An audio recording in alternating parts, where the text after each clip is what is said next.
The Ubisoft lineup for the next few years has leaked with some surprising games. Let's go over everything that you need to know right here. Big shout out to Tom Henderson from Insider Gaming because he has the scoops. He talks about Rayman. There's like a 30th anniversary going on right now. And basically Ubisoft said, yo, we're working on the future of Rayman. But fans should not expect news from us too soon. Well, Insider Gaming notes that they're working on a Rayman remake codenamed Steambot. And if that is successful, it seems to be launching in late 2026. Then, they want to like do Rayman 4. But of course, remember Prince of Persia, The Lost Crown, I think it sold 1 million with like a $50 price tag. Pretty good for a Prince of Persia game and a side-scroller. Ubisoft was not happy about it. They divided the teams and they were not really satisfied because they had way too high expectations. So we have to wait and see if they will like the amount of people that buy the Rayman remake. But yeah, that's one of the games they have because Tom Henderson continues saying that Ubisoft Games in 2026, 2027. So of course Ubisoft has kind of a slow time ever since Valhalla released at the end of 2020. Remember that they launched Watch Dogs Legion, Assassin's Creed Valhalla, and Immortals in a month apart. 3 big open world games. You could argue that anyone who is interested in one of those games would consider buying the other one too. They just dropped them all at the launch, like around the launch of the PS5 and Xbox Series. So yeah, Ubisoft Games 2026, 2027. Let's look at the list. Project Over, the next mainline Ghost Recon game. We actually got some info from Tom Henderson recently. One of the interesting things here, for one, yeah, it's returning to the first-person perspective. I mean, that did not go well for Avatar. They, of course, changed that later on. Because now, with the December update, they are adding a third-person mode. I know not everyone is happy with this, but they're seemingly going for kind of a different audience with this game. For one, it seems to be built on Unreal Engine, which is quite a change, and not a lot of games are made on Unreal Engine at Ubisoft. They usually work on their own engines, like the Anvil engine for Assassin's Creed. X-Deviant was on that engine as well, and they also have the Snowdrop engine from The Division. Star Wars Outlaws was on that. Avatar, again, Division. But yeah, it seems like Ghost Recon is going to be here. We also learned that it would be in internal alpha later this year. So this was in June 30th, 2025. The game should look a little bit like Ready or Not, that has been popping off. So again, they're going for a more realistic sort of approach. I think it's gonna be interesting. So what this report basically says is that sources have indicating that the Eternal Alpha to final release could take 12 months. So in theory, the next Ghost Recon could launch sometime in fall 2026. So that seems to be the time period. If I had to bet, I think it's gonna be like September, because then you would be out before the next Call of Duty. Of course, another big first-person shooter. So they're probably aiming September for this game, which is interesting. For context, the Prince of Persia: Sands of Time remake, codenamed Rewind, entered the internal alpha in June 2025, and it's forecast to release before April or March 31st, 2026. So basically, that's less than a year for when it went into eternal alpha. So yeah, we will see the next Ghost Recon likely at the Ubisoft Forward next year.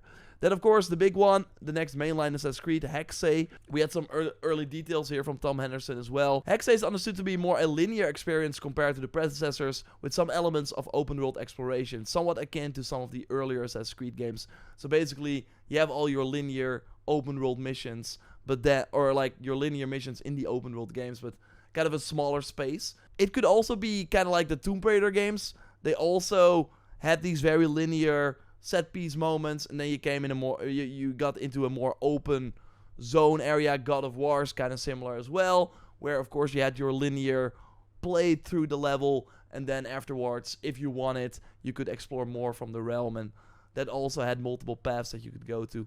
Still a very linear game, but it's gonna be interesting for Hexe to go in that direction. So it's gonna be a female lead. Elsa is what this rumor says.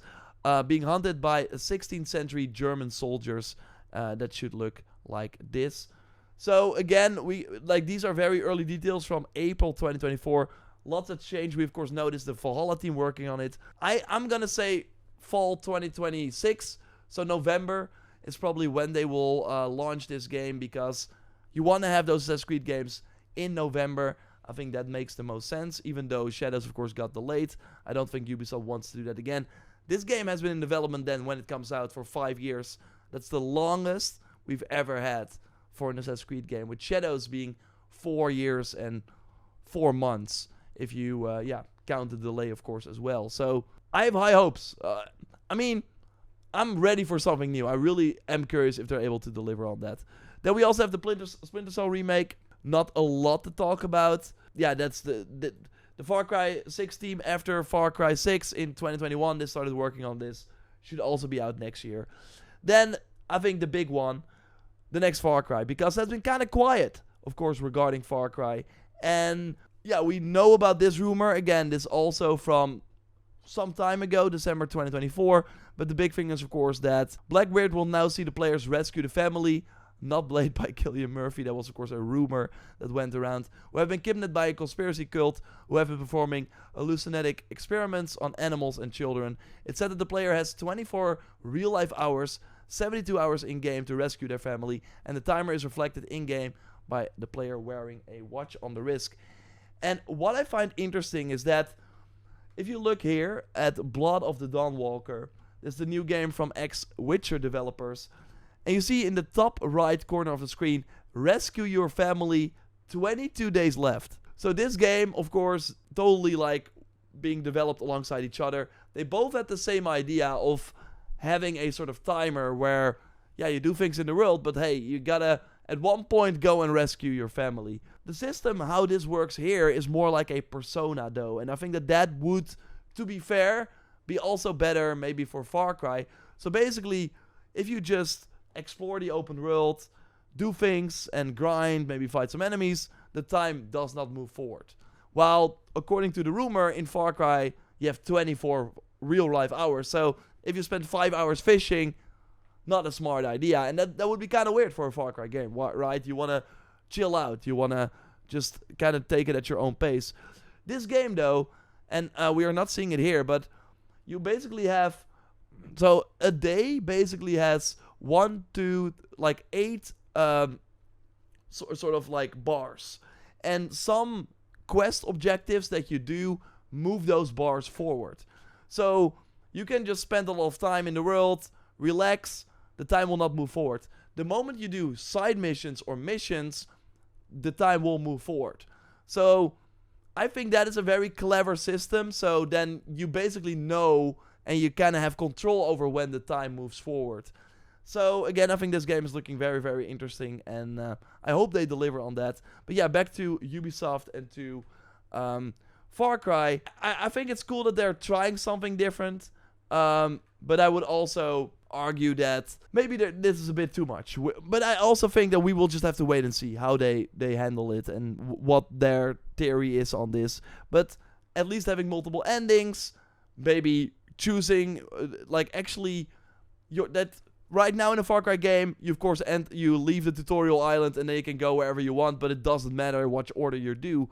In this next Far Cry game, it should matter. It should be that, okay, if I go to this family member first, I might be able to save them, while if I go to that person lost, maybe they're already dead by the time I reach them. Whatever. It's gonna be interesting. So Ubisoft has also been working on a Far Cry extraction-based shooter, but that has been rebooted in March 2025. And yeah, I don't want to spend too much time on it, but Tom says, I have a feeling this might get cancelled. Of course, extraction shooters. Can you name like multiple popular extraction shooters? Like Escape of Tarkov, of course. So, like a lot of people are trying the extraction-based shooter, but I don't think we've seen many successes. So, yeah, I agree with Tom. This might get cancelled. Then Project Rewind, we already talked about it. Prince of Persia remake, of course, should come out before April 2026. Maybe it's at the upcoming State of Play. That should be in September. That would be cool. Then we also have some interesting titles. Some newer ones. Project Alterra, an Animal Crossing-esque type game. And I have some info on this too. Ubisoft has a new project in development under the codename Alterra that will be a new social sim that uses voxel creations. Sources say that the gameplay loop will be akin to the likes of Animal Crossing. So it's described to be as an Animal Crossing-inspired social sim that will see players inhabit a home island, and that will consist of interactable NPCs named Matterlinks. What? Okay. Sources said that players will be able to leave their home island and go to other worlds, which consist of different biomes, different types of Matterlinks, enemies, materials, and more. So, seems like there will be some content. Sounds more like a Harvest... Not Harvest Moon yet, like... you had one of those Harvest Moon type games where you would also go... Rune Factory, I think it's called. Yeah, where you would also, like, next to building a farm and stuff, also go into dungeons. Where you'll be able to interact with other players. I mean, more power to them for trying something different. And of course, Animal Crossing is never going to launch on other platforms. So, yeah, this could work for them. Project Crest, a a World War II extraction-based shooter. Go get them, I guess. And also Beyond Good and Evil 2. Yes, I know, but it's still happening. Okay, we will have to wait and see. Then before that, like, he also notes Project Obsidian, the Assassin's Creed 4 Black Flag, and Project Invictus, the Assassin's Creed multiplayer game. Multiplayer as in... It seems to be Fall Guys based in the sense of that it's like multiple characters join an arena. You do sort of like a parkour or like certain challenges, and then one player falls off or something, and then you go to the next game, and then basically one is the winner at the end. Release dates are up in the air, but were scheduled to be released by the end of 2025. I don't think that's going to happen. We of course know that Mirage will have a free DLC sometime later in the year, so... I think they're probably going for early 2026 for Black Flag, and Invictus, who knows? I'm not I'm not really looking forward to it, to be fair. Like, maybe when I see it, I'm like, okay, that looks awesome. Then if we look beyond 2027, other future projects include The Division 3, which was already confirmed. The Star Wars Outlaws team is basically working on that now. The next mainline, The Crew game, because The Crew Motorfest did actually pretty well. And multiple other mainline and smaller Assassin's Creed experiences. We can quickly look at that. So, yeah, Tom Henderson also had in May 2025 a full like roadmap of all the Assassin's Creed games. Jade, the mobile game, whatever's happening with that. Tencent is publishing that, so yeah, we will have to wait and see when that finally shows up. So we already talked about these. Scarlet, the next big RPG after Shadows, will launch after Hexe support ends in 1 year, so that should be end of 2027, which would be crazy. Stardust, another second remake, likely of the first game, I would imagine. Emerald, another multiplayer title with at least a 5-year plan, if it meets internal expectations. A PvE game, so where we likely work together. RPG 3, likely the next game from the Shadows team. Remake 3, again, they're going crazy with all these Assassin's Creed games. Like, I think they are banking, of course, on their biggest franchises. I don't think they're going to see the same success as some of those franchises had in the past, but I do think it's going to help them kind of regain some foothold, a bigger foothold than they have right now in the gaming industry, and hopefully work from there. I'm especially curious about the next Far Cry game. I really, really hope that they can surprise us, make us excited again, because Far Cry 6, I liked it a lot, but it did not do a lot. It did not innovate enough, that formula that we kind of know now. So I hope the next game will be different. And all these Assassin's Creed projects, I mean, Shadows did well for them, so they got something going. And I do think that looking at how people are reacting to the post-launch for Shadows, they don't think it's enough. I do think there's a hunger for more Assassin's Creed games. If it will be as many as they're publishing, will remain to be seen. But yeah, a lot of things going on with Ubisoft after a few slower years. So let me know what you look forward to, of course, in the comments down below. Subscribe for more, and I will speak to you soon. Goodbye.